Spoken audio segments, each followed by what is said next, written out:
Money purse రచయిత వంగా రాజేంద్ర ప్రసాద్. ఇందులో ఇది రెండవ భాగం. రేపు కూడా సుఖపడాలంటే పొదుపు తప్పదు. రేపు మనం ఉంటామో ఉండమో ఖచ్చితంగా చెప్పలేం. ఈరోజు ఈ క్షణమే సత్యం. అనిశ్చిత భవిష్యత్తు కోసం ఈరోజు ఖర్చులకి కక్కుర్తిబడి పిసినారిగా ఉండడం ఎందుకు అని ఆలోచిస్తాం. అందుకే ఈరోజే ఎంజాయ్ చేద్దాం అనే ధోరణి పెరుగుతోంది. నిజమే, ఎప్పుడో ఉపయోగపడాలని ఈరోజు కోర్కెల్ని చంపుకోవటం తెలివైన పని కాదు. కానీ ఈరోజు దొరికే ఆనందం, సుఖం భవిష్యత్తులో కూడా కొనసాగాలంటే ఆ రేపటి కోసం కొంతైనా పొదుపు చేయక తప్పదు. చాలామంది చిన్నపిల్లలు చదువుకోవడం కంటే కార్టూన్ నెట్వర్క్ చూడటానికి, ఆటలు ఆడుకోవడానికే ఎక్కువ ఉత్సాహం చూపిస్తారు. ఇప్పుడు చదువుకుంటే జీవితాంతం సుఖపడవచ్చు, చాలా డబ్బులు సంపాదించవచ్చు, కార్లో తిరగొచ్చు అని పిల్లలకి పాఠాలు చెప్పి బాగా చదువుకోమని చెప్తాం. పెద్దవాళ్ళమైన మనం కూడా ఖర్చు, పొదుపు విషయాల్లో చాలాసార్లు పిల్లల్లాగానే ప్రవర్తిస్తుంటాం. మన ఆదాయాన్ని ఇప్పటి ఆనందానికి, ఖర్చులకి కేటాయించి తాత్కాలికంగా తృప్తి చెందుతూ ఉంటాం. ఈరోజు మాత్రమే సుఖపడాలంటే సంపాదించిందంతా ఇప్పుడే ఖర్చు పెట్టేయండి. రేపు కూడా సుఖంగా ఉండాలంటే పొదుపు తప్పదు. జల్సాగా తిరిగిన టీనేజ్ కుర్రాడు ఏదో ఒకరోజు పెళ్లి చేసుకోక తప్పదు. పిల్లల్ని కనక తప్పదు. వాళ్ళని చదివించక తప్పదు. చివరికి ముసలితనము ఆగదు. భవిష్యత్తులోని ఈ దశలన్నిటిలో డబ్బుంటేనే జీవితం సుఖంగా ఉంటుందని మనకు తెలుసు. జీవితంలో ఆర్థికంగా ఏర్పాటు చేసుకోవలసిన కనీస అవసరాలేంటని అడిగితే చాలామంది ఇల్లు, పిల్లల చదువులు అని చెప్పి ఆగిపోతారు. నిజానికి మనలో చాలామందికి తెలిసి సీరియస్గా ఆలోచించని కనీస ఆర్థిక అవసరాలేంటో చూద్దాం. మొదటిది రిజర్వ్ మనీ. వైద్య ఖర్చులు వంటి అనుకోని ఆర్థిక అవసరాలకు ప్రతి వ్యక్తికి కొంత అత్యవసర నిధి, రిజర్వ్ మనీ అవసరం. ఇక రెండవది ఇల్లు. పక్షి కూడా పుల్లా పొడక ఏరుకొచ్చి చెట్టు మీద గూడు కట్టుకుంటుంది. మనిషిగా మనిల్లు మనకి కనీస అవసరం కదా. ఇక మూడవది పిల్లల చదువుల ఖర్చు. భారీగా పెరుగుతోంది. ప్రతి తల్లి, తండ్రి చేసే ఉత్తమమైన పెట్టుబడి పిల్లల చదువులే. ఇక నాలుగవది జీవిత బీమా. మనమున్నంతకాలం దాని అవసరం రాదు, కానీ దాని అవసరం వచ్చినప్పుడు మనముండం. కాబట్టి దాని గురించి ఇప్పుడే ఆలోచించాలి. మనం సంపాదించే దానిలో చాలా భాగం మన కుటుంబం కోసమే ఖర్చు పెడతాం. మనకంటే మన పిల్లల్ని ఎక్కువ ప్రేమించే వాళ్ళం. వారి ఆర్థిక రక్షణ కోసం మన జీవితానికి బీమా చేయించకపోతే ఆర్థిక నేరం చేసినట్లే. బాధ్యత కల వ్యక్తికి మాత్రమే ఇది వర్తిస్తుంది. ఇక ఐదవది ఆరోగ్య బీమా. పెరిగే రోగాలు, ఖర్చుల దృష్ట్యా ఇది అత్యవసరం. ఆరవది పింఛన్. ఓపికన్నంత వరకే పనిచేసి సంపాదించగలం. రిటైర్ అయ్యాక ఎవరి మీద ఆధారపడకుండా ధైర్యంగా, ఆరోగ్యంగా బ్రతకాలంటే పెన్షన్ గురించి తప్పక ఆలోచించాలి. ముసలితనంలో దైన్యంగా బ్రతుకీడవాలి అనుకునేవారు, పిల్లల దయాదాక్షిణ్యాలపై బ్రతకాలనుకునేవారు పెన్షన్ కోసం ప్లాన్ చేసుకోనవసరం లేదు. ఈరోజు గడవటం ఎంత ముఖ్యమో రేపటి కనీస అవసరాలైన వీటన్నిటి కోసం పొదుపు, పెట్టుబడి కూడా అంతే అవసరం. పొదుపు ఎవరికైనా సాధ్యమే. పొదుపుకు రెండు మార్గాలున్నాయి. ఖర్చు పెట్టగా మిగిలింది పొదుపు చేయటం ఒక మార్గం. పొదుపు చేసేసి మిగిలింది ఖర్చు పెట్టడం రెండో మార్గం. మొదటి మార్గంలో పొదుపు చేయాలంటే 100కి 99 మంది విఫలమవుతుంటారు. మన కనీస అవసరాలను బట్టి ఎంత కావాలో చూసుకొని మొదటే పొదుపు చేసేసి మిగిలింది ఖర్చు పెడితేనే దాచుకోవడం సాధ్యమవుతుంది.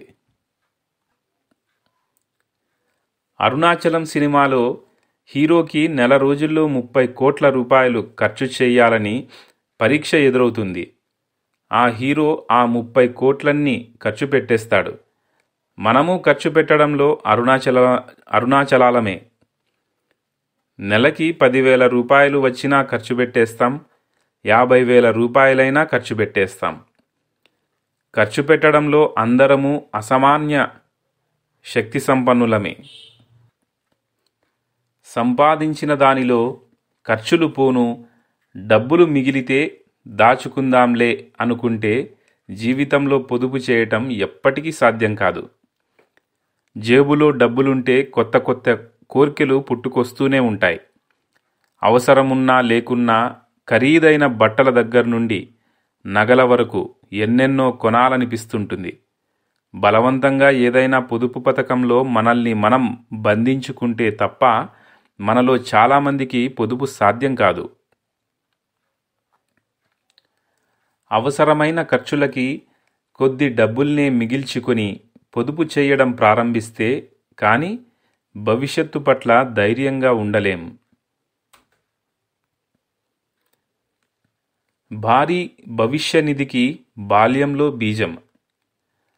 పొదుపు ఎంత త్వరగా ప్రారంభిస్తే భవిష్యత్తులో అంత భారీ నిధులు సమకూర్చుకోగలుగుతాం. ప్రపంచ సంపన్నులలో ఒకడైన వారెన్ బఫెట్ తన 11వ ఏట షేర్లలో పెట్టుబడి పెట్టాడు.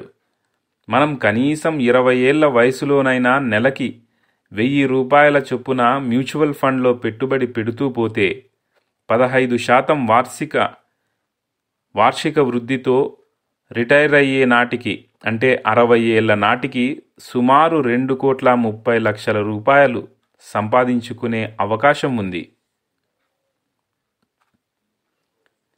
డబ్బాశ లేదు, పొదుపెందుకు?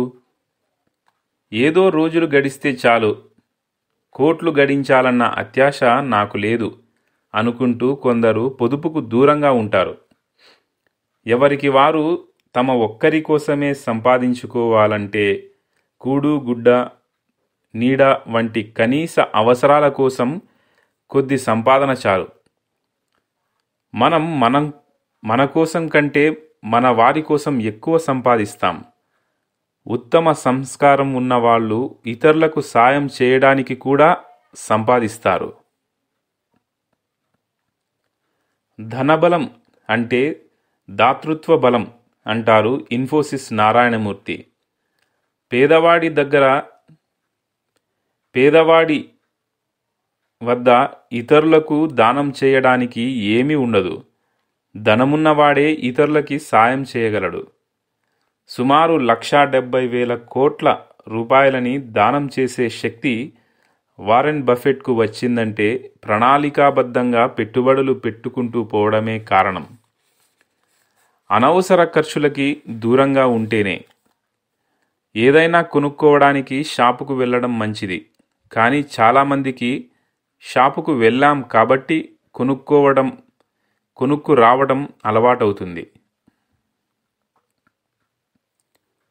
ఆదాయంలో మనం కనీస అవసరాలకు కొంత కేటాయించిన తరువాత జీవితంలో అత్యవసరాలైన రిజర్వ్ మనీ, పిల్లల చదువులు, బీమా, పెన్షన్, ఇల్లు వీటి కోసం పొదుపు చేసి మిగిలిన డబ్బుల్ని ఇతర ఖర్చుల కోసం అట్టిపెట్టుకోవడం మంచిది.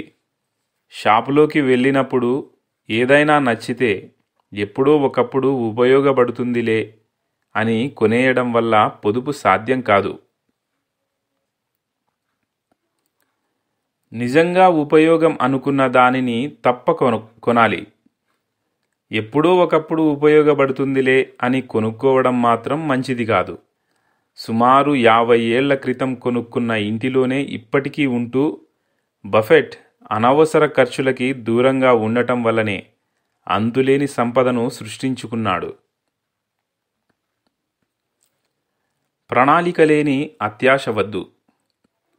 రాము, శ్యాములు నెలకి 15,000 సంపాదించే ఆర్టీసీ కండక్టర్లు. రాము నెలకి 2,000 పొదుపు చేసి దానితో 5 ఏళ్లలో ఓ పల్లెటూరిలో 150 గజాల స్థలంలో 2 గదుల ఇల్లు కట్టుకున్నాడు. బ్యాంకు రుణం వల్ల కూడా ఇంటి కల నిజమైంది. శ్యామ్కి విశాలమైన ఇంటి స్థలం, గెస్ట్ హౌస్ లాంటి బంగళా, కార్ పార్కింగ్, ఇంటి ముందు చిన్న తోట, ఇల్లు కడితే గొప్పగా కట్టాలని ఆశ. నెలకి 2,000 దాచుకున్నా తన ఇంటి కల నిజం కాదని పొదుపుకు దూరంగా ఉంటూ సాధ్యమైనంతలో విలాసంగా బ్రతకాలని చూశాడు శ్యామ్.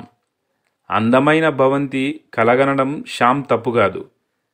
కానీ ప్రణాళిక లేని కలలు కంటే సాధించేది శూన్యం. నెలకి 20,000 సంపాదించే వ్యక్తి హైదరాబాద్లో సొంతింటి గురించి ఆలోచించడం అత్యాశ కావచ్చు. కానీ రిటైర్ అయ్యే నాటికి కూడా సొంతిల్లు సమకూర్చుకోలేని భవిష్యత్తు ఊహించుకుని తన స్థాయికి తగిన ప్రదేశంలో ఇంటి స్థలం కొనుక్కొని ఇంటి కోసం పొదుపు చేయడం ప్రారంభించేవారు భవిష్యత్తులో సుఖపడగలరు. ప్రస్తుత పరిస్థితుల్లో ఇంటి రుణమొక్కటే దీర్ఘకాలానికి చేయదగ్గ అప్పు. మనకున్న పరిస్థితుల్లో పొదుపు అసాధ్యం అనుకుంటే అసాధ్యమే. పొదుపు నాకు సాధ్యమే అనుకునే వారెవరైనా పొదుపు ఖచ్చితంగా చేయగలరు. 2,000 రూపాయల సెల్ఫోన్తో సెల్ అవసరాలన్నీ తీరినప్పుడు 50,000 రూపాయల సెల్ఫోన్ కొనుక్కొని పొదుపు వీలు కావడం లేదనే వారిని పట్టించుకోకుండా మనకి అవసరమైన వాటి కోసం ఖర్చు చేస్తూ రేపటి అవసరాల కోసం పొదుపు చేద్దాం. చివరిగా పొదుపుకు ఉత్తమమైన మార్గాలు ఆదాయం పెంచుకోవటం, అత్యవసరం కాని ఖర్చుల్ని తగ్గించుకోవటమే అని మీకు తెలుసు కదా. వీటిని ఆచరించండి. మనీ పర్స్ పుస్తకంలో 2వ భాగం సమాప్తం. Thank you very much.